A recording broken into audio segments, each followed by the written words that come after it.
प्यार। अरे सुनती हो? हाँ, क्यों नहीं सुनूंगी। बाहरी थोड़ी ही हो गई हूँ। माना बालों में सफेदी आ गई है, आंखों में चश्मा चढ़ गया। पर सुनो जी, कान मेरे बराबर सुनते हैं। अच्छा बोलो, क्या कह रहे थे? चलो थोड़ा बाजार की तरफ चलते हैं, तुम्हें कुछ सामान चाहिए था ना। लिस्ट बना ली कि नहीं, कि बनानी है? लिस्ट क्या बनाना, मुंह जबानी याद है मुझे। थैला रख लो, चलो बाहर निकलो, ताला लगा दूं। कहाँ चले गुप्ता जी? नमस्कार खरे साहब, बस यूं ही पास के बाजार तक, थोड़ा सामान भी ले लेंगे और टहलना भी हो जाएगा। चलो, सामान तो सब ले लिया, 1 मिनट ठहरो, तुम्हारे जूड़े के लिए गजरा लेना तो रह गया। ठहरो, मैं लेकर 2 मिनट में आता हूँ। अरे रहने दो ना, क्या गजरा वजरा, कहाँ रोड क्रॉस करते फिरोगे गाड़ियों की तेज रोशनी में? वैसे भी तुम्हारी आंखें चौंधिया जाती हैं। छोड़ो, रहने भी दो। कहाँ सफेद बालों में गजरा लगाऊंगी। सुनते हैं कहाँ किसी की, मानेंगे थोड़ी ही, चले गए। इतनी देर हो गई है, आए क्यों नहीं? ये भीड़ सी क्यों रही है वहाँ? कहाँ रह गए? फोन लगाती हूँ, पता नहीं क्या लेने लगे, कोई मिल गया होगा, बतियाने लग गए होंगे। बुढ़ापे में हलकान परेशान करके रख दिया है मुझे।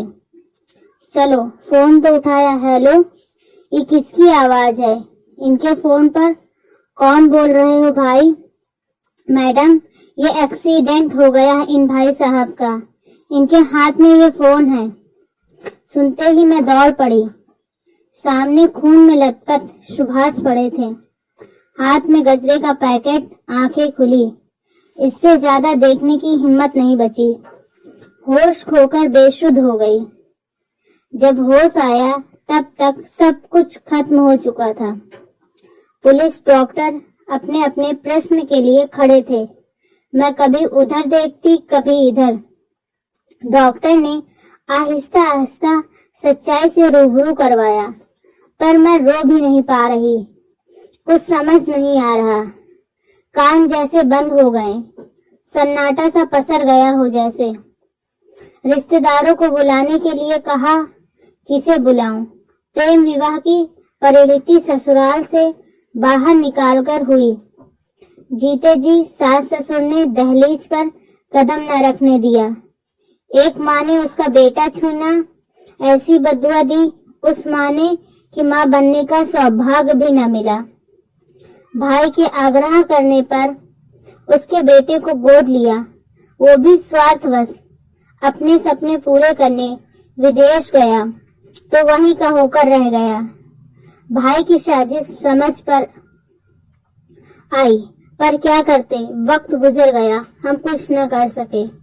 सुभाष अपने जीते जी नेत्रदान का संकल्प ले चुके थे। उनकी मर्जी अनुसार उनके नेत्र एक नवयुवती को लगाए गए। वो ऑपरेशन के पहले अपने पति का हाथ थामे मुझसे मिलने आई। पैरों में झुकी तो कलेजे से लगा लिया। अलग सा स्पर्श लगा, जोर से भींच लिया और आंसुओं का रुक्का बांध मेरा टूटकर बह निकला। मेरा पता, फोन नंबर भी उन लोगों ने ले लिया। पड़ोसियों और दोस्तों की मदद से सब काम हो गए, पर मैं स्तंभ सी हो गई। दिमाग ने काम करना बंद कर दिया। कोई कुछ खिला जाता तो खा लेती, वरना शून्य में देखती बैठी रह जाती। सोचती कोई तो ऐसा रिश्ता होता जो बिल्कुल अपना होता। जिनके पास रिश्ते होते हैं उन्हें कदर नहीं। मैं तरस रही हूँ और मेरे पास मेरा कहने का कोई भी नहीं।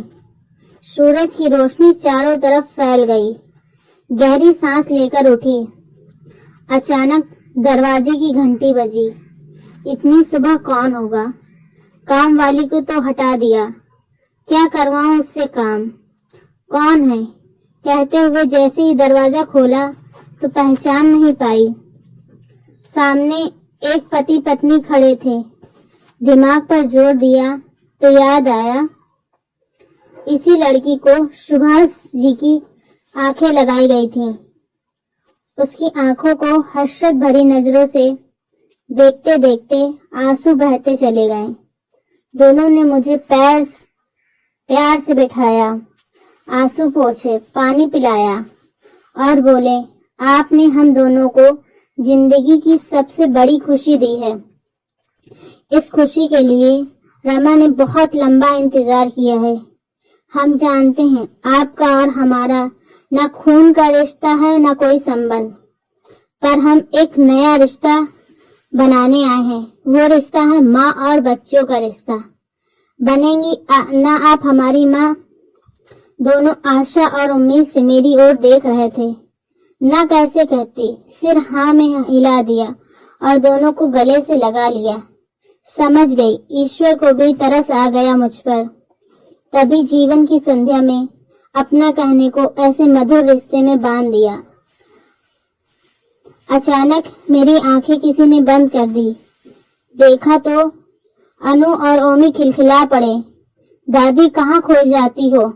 चलो, मम्मी पापा खाने पर आपका इंतजार कर रहे हैं। और मैं चल पड़ी अपने बच्चों के साथ। रिश्तों की हमेशा कद्र करो। किस्मत से मिलते हैं और बनते हैं। इनके बिना जीवन अधूरा है। इन्हें पूरी निष्ठा, प्रेम और आत्म के साथ निभाओ।